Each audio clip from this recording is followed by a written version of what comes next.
Hello there, and welcome to Ask MandR Productions, episode 340. On this episode, we're talking more about the summer 2025 $50 clone turbo tank, LEGO Star Wars carrying handles, LEGO store displays, and much more. If you have a question or a topic for next week's episode, drop it in the comment section below. Hit the like button while you're there. And our first question comes from Alligator Mordka. He says, when do you expect we'll get a remake of some classic ships like the Y-Wing, the A-Wing, and the most underrated B-Wing? And I want to tie this into what's happening later in 2025 with the $1,000 Death Star. And to do that, you kind of got to turn the clocks back to 2005 and 2006, because back in 2005 they came out with what at the time was very expensive, but now would just kind of be a middle of the road $300 UCS Death Star 2.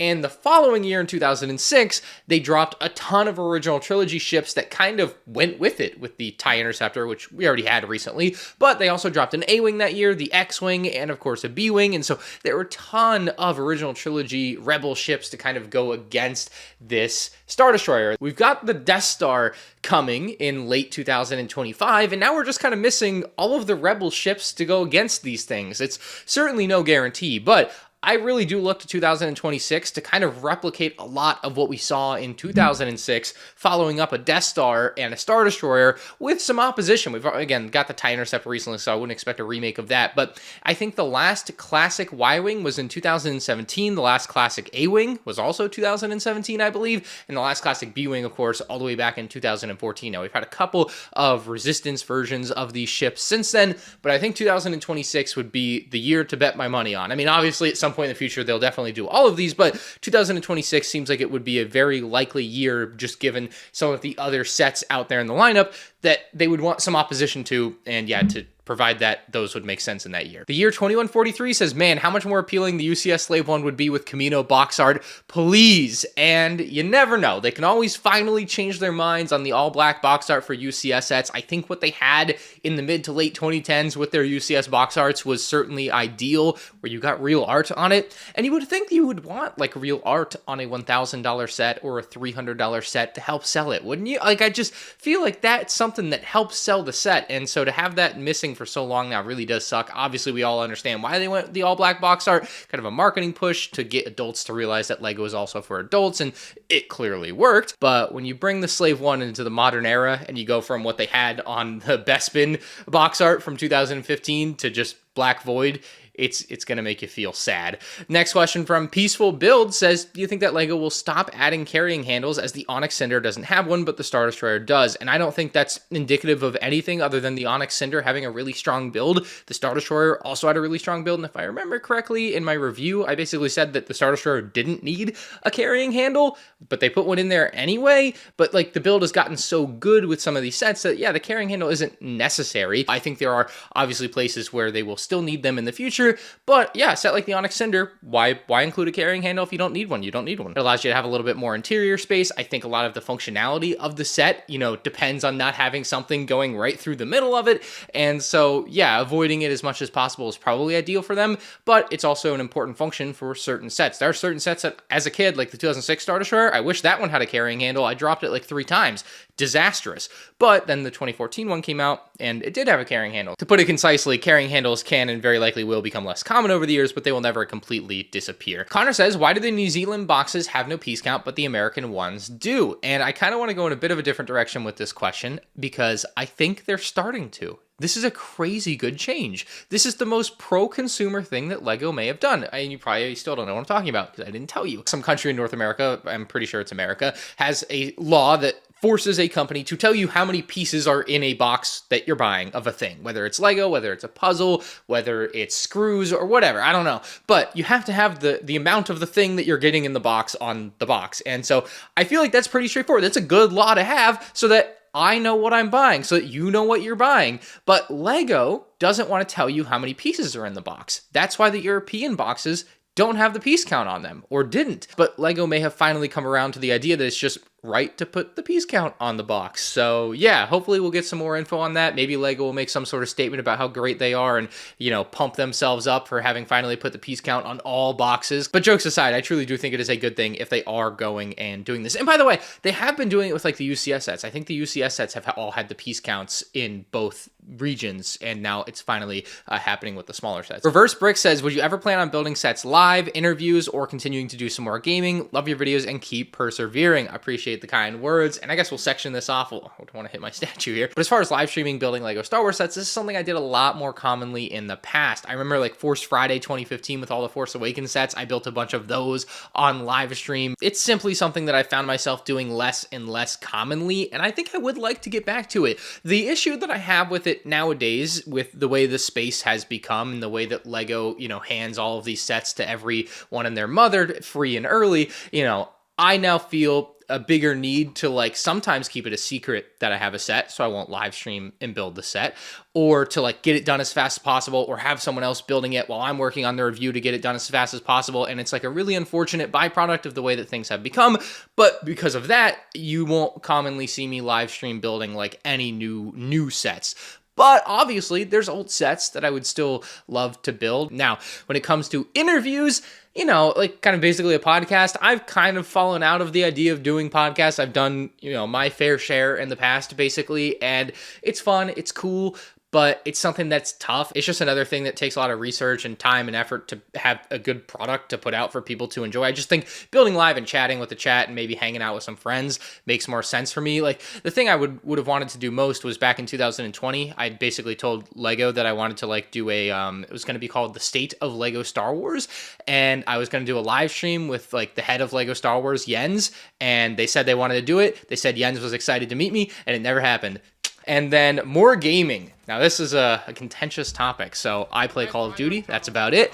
And I want to quit. I can quit whenever I want. That's the line that every person with a problem says, though. I kind of got into Black Ops 6 ranked again, and I think I played for like 12 hours on a day. I could have been making YouTube videos. And I mean, that, you know, that's the way I look at it when I'm done. And it's, yeah. So the gaming stuff's got to end. The interviews is I probably won't do that unless Lego comes to me and they're like, yeah, we want to do your State of Lego Star Wars idea. We think it's a great idea, because it was.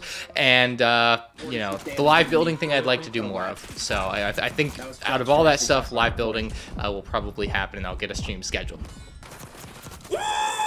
Captain Vader says, do you think the 327th Battle Pack will include cloth waist capes given the price? Unless Lego has changed their mind, the answer is no. The Lego Star Wars minifig guy said that they decided to remove waist capes because they can't sit down, and that it didn't matter how much the set cost, they would make sure it's consistent across all sets. Chris Stallion says, if Lego offered you a volunteer job of quality control on new Lego Star Wars sets, would you do it for free? Of course I'd do it for free. Now that's with a bit of a caveat. Like if I had to give up like making any rumor videos for my entire life, well then yeah, that's like, you know, a bit of money that I would be missing out on YouTube, so I'd have to have that made up somewhere right in my head. Like I don't think that's fair to me. But yeah, it's clearly something I'm very passionate about and feel like I could have some very, very valuable and good input very early on. Like basically, if you had told me in 2021 that you're going to get rid of waist capes, I would have sat there and been like, this is a really dumb idea, don't do this. And then they hopefully would listen to the advice that I'd give and not do it. And then we wouldn't have 3 years of just awful, bad clone troopers without waist capes. You know, like there's so many things, The answer is yes. I would love to do it for free. I'd even more so love to do it for money because they make billions of dollars, right? But yeah, I mean, at the end of the day, I would, if it was free or nothing, I'd do it for free, of course. Fat Joe Man says, do you see your vlog channel ending anytime soon? I personally love your vlogs, but with the format dead, is it something fun for you that you enjoy doing? I didn't know the vlog format was dead. This was not told to me. Now, I don't watch a lot of vlogs outside of, I guess, editing or rewatching my own after they're edited. So I'm not like in the know about the vlog scene. But yeah, if the format's dead, that's probably not good for the health of my vlog channel. However, I don't foresee it ending anytime soon. I go into each year trying to make 52 vlogs every Saturday for the year and usually don't quite hit the mark. But I mean, I enjoy doing it. I think people really enjoy watching them. I get a lot of great comments on them every week, and it's something that's like reasonably easy to do. I'm just kind of filming my day-to-day life for the most part, and that's fun for me. Except I do apparently need to learn to hold the camera a little steadier because I do get people that tell me that I move it too much and it's shaky and it makes them nauseous, but that's neither here nor there. But I feel like the best way to frame my answer to your question and the best way that you can like look at a lot of things that I do on YouTube and like wouldn't I continue doing this if this or that happened is that I made YouTube videos for a long time before it made any significant amount of money or was any bit profitable. And I didn't start making YouTube videos when money was like involved. I started doing it because it was fun. I kept doing it for 10 years before it made, like, the first time I maybe made $1,000 in a month was maybe, let's guess, what year would it have been? But it had to have been like 2018. So I had been making videos for nearly a decade before I made like what I would call like considerable money at the time on YouTube. And that's also why, like, when people come at it from the opposite angle of, oh, you wouldn't do this if you didn't make money from it, it kind of hurts. Like, that's the one thing that gets me. I'm like, well, that's like blatantly untrue. I did do it for 10 years before it was anything. I did it because I loved it, because it's fun, and I continue to do it because I love it, because it's fun, and that wouldn't change. So yeah, it is something that I enjoy doing. I love the vlog channel. It's my like favorite pet project because it's the one that's successful, unlike MandR Games. MandR Collects was pretty successful, but MandR Games never really caught on to. The Lego videos did okay, but I really cared about making games Call of Duty. The other reason that they would never go away is because I have people come up to me and they're like, hey, I watch your vlogs and I enjoy them more than your regular videos. And I almost take that as an insult. I'm like, well, you didn't have to put it that way, man. War with Brick says, disregarding packaging and price, what was your favorite CMF series? I always liked the Lego Batman series, Series 1, Series 2. I thought those were really excellent series. I'm a little bit nostalgic for the Lego Movie Series 1, Lego Movie Series 2. But I think if push came to shove and I could only pick one, I would pick Looney Tunes. I think that is my favorite series that they've ever done. But anyway, that Emo Drummer Boy says, been watching you for a while, but never really understood your point scaling. Seems like every set is either an 8, 9, or 10 out of 10. How do you come up with the points? Thanks, dude. Love your channel. But I think what happened like 3 or 4 years ago, someone just said to me like, hey, you should have some sort of like point system or scale or whatever score at the end of your review videos. And I said, oh yeah, that's a good idea. I'll start doing that. And then I started doing it with no real thought into it, and it kind of more or less has continued like that. Like, I mean, obviously, if I give a set a 10 out of 10, I mean it, it's a very good set. If a set's a 9.5 out of 10, it's a very good set. I discussed this with like some friends in the past few months, and they're like, you grade on like a pretty hefty curve. And I'm like, I do grade on a pretty hefty curve. Most sets get a passing grade. And like, you know, you'll have a set like the UCS Venator where the stickers are bad and the Captain Rex minifig is horrid. That's only like 10 of the 5,187 pieces in the set. So what about the other 5,177 pieces? Those are all really good, well done pieces. You know, I don't know. It's a weird way to look at it. I still probably gave a pretty high grade, like an 8 or 9 out of 10, because like it's still a dope big Venator, but it's got a couple of really big bad blemishes. And I don't know. I need to rework it. I feel like it's one of the most flawed things that I've ever had on my channel. I don't know why I've let it be this way for so long, because like it's so simple to fix. I just need to come with a better system and like a real reason, rationale behind each number within the system. But for a long time, I've been avoiding that. Liam says, what is your opinion on the Rebuild the Galaxy sets? I personally think their sets seem stupid, such as a recolor of the Millennium Falcon and a terrible TIE Fighter versus X-Wing set that take up room for other sets that would sell better, like a Palpatine's Arrest or Jedi Temple. I like how you didn't mention Jedi Bob as a stupid set. Good guy. Now, I do think the TIE Fighter is like rough and the X-Wing is rough. I think those are bad builds. The concept behind that set though is like really cool and smart. I like that. I don't disagree with you that I would rather have a Palpatine's Arrest or a Jedi Temple perhaps than that TIE Fighter and X-Wing. Like, yeah, you're speaking to the choir there. However, I've got a couple things here. First off, there's kind of room for everyone within the Lego Star Wars lineup every year. Now, there are certainly some big misses like Palpatine's Arrest, Jedi Temple. We do need those eventually at some point. Like needs to happen. But I think it's something that Lego Star Wars has done a very good job of in recent years, and that's spreading the wealth. They're not only doing original trilogy sets, they're not only doing Clone Wars sets, they're not only doing sequel sets, they're doing a little something of everything except for sequel sets. But to that point, I don't think it makes a ton of sense to blame something like Rebuild the Galaxy as the reason we haven't gotten new Palpatine's Arrest or new Jedi Temple. I think it's much more sensible, especially in the case of Palpatine's Arrest, as it's a diorama set. It took us 3 years to get one prequel diorama set. Like, Lego Star Wars just blatantly makes only original trilogy sets for the first few years of new sublines. And we need to keep that in mind. Like, that's just their set selection there within that subline is just so poor. And then we end up with the entire subline potentially being canceled now, and you don't get a Palpatine's Arrest diorama. But also, I think that Rebuild the Galaxy is a far better solution to Lego's age-old problem with Lego Star Wars. And I don't know if it's a problem, but basically, every once in a while, they just have an itch that they need to scratch, and that is to make some type of original content. Back in 2013, that was the Yoda Chronicles, and the sets that we got accompanying that, I think are pretty clearly much dumber and worse than what we've seen from Rebuild the Galaxy. I think if you look at what Lego has done for original content and compare it to Rebuild the Galaxy, and I think most people really like the Rebuild the Galaxy stuff, so let's frame it that way. But if you compare it to previous original content, it blows it out of the water. But I also think like the Dark Falcon and Jedi Bob Starfighter are like really cool, genuinely great sets.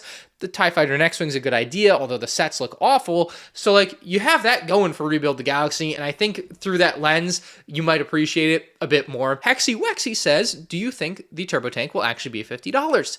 And the answer is there probably will not be a Turbo Tank, because there's some new rumors coming out that say the $50 set that was supposedly going to be the Turbo Tank is going to be a Rebuild the Galaxy ship, and it's going to include Sig Greebling, and I think another Greebling character and another character. Basically, it's a $50 Rebuild the Galaxy Season 2 set, I think. Marlon says, do you have any plans to sell printed pieces for the ARC 170 windshields, or know if anyone else will? And I certainly don't know if anyone else will, but I'll tell you exactly why it is very difficult, if not impossible, for me to create that sort of thing.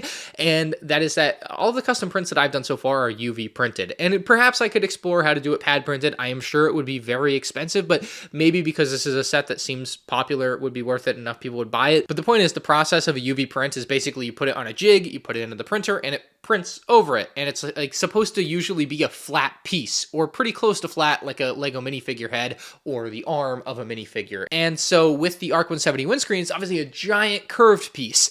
And it's just not something that I think is doable on a UV printer. Andrew says, do you have any store displays? The only one I have is the old Lego Indiana Jones line display, and that's a pretty good old one to have. I've only held on to a couple of store displays because they're so big and bulky and take up so much space, and it's also redundant because I already would have all of the sets. So like, I think it's kind of silly to own a store display of everything too. But I do think they can work really great as one-off collectibles. Like if you really love this certain store display from a certain era in your life or from Lego, then yeah, adding that store display to your collection makes a ton of sense. But collecting them all willy-nilly is a bad idea. I found that out pretty easily. I don't think I'm ever going to buy another one. It's just not a good idea.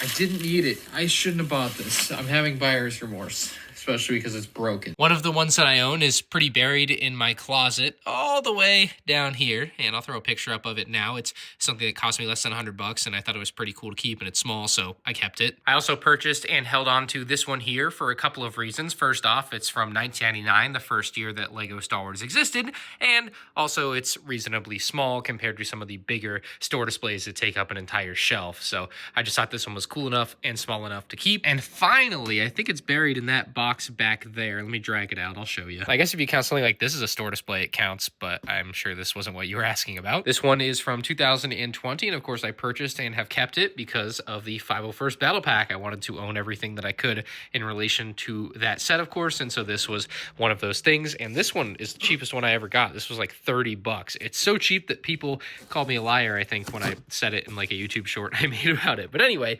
those are the 3 store displays that I've kept. There's one that I would maybe buy that has Jedi Bob in it from 2002. That one I would add to the collection. And there is one on eBay for $1,500, which me saying might get it sold, I guess, but it's been there for like a year and no one's bought it. And if you get it shipped, it might get destroyed, and so I'd have to go pick it up in Arkansas. I don't want to do that. So yeah, I've basically not bought that one either. But I also, it's $1,500. I don't want to spend that much money on it. That is it for this episode of Ask MandR Productions. I really hope you guys did enjoy. Thank you very much for the questions and your input on my $1,000 Death Star hot takes. I got a lot of comments about that too, so hopefully I'll be able to get some video together at some point soon about that. But if you have a question or topic for next week, drop in the comments below, hit the like button if you enjoyed, subscribe if you're new here, and you can check out more Lego content on the end screen now. See ya!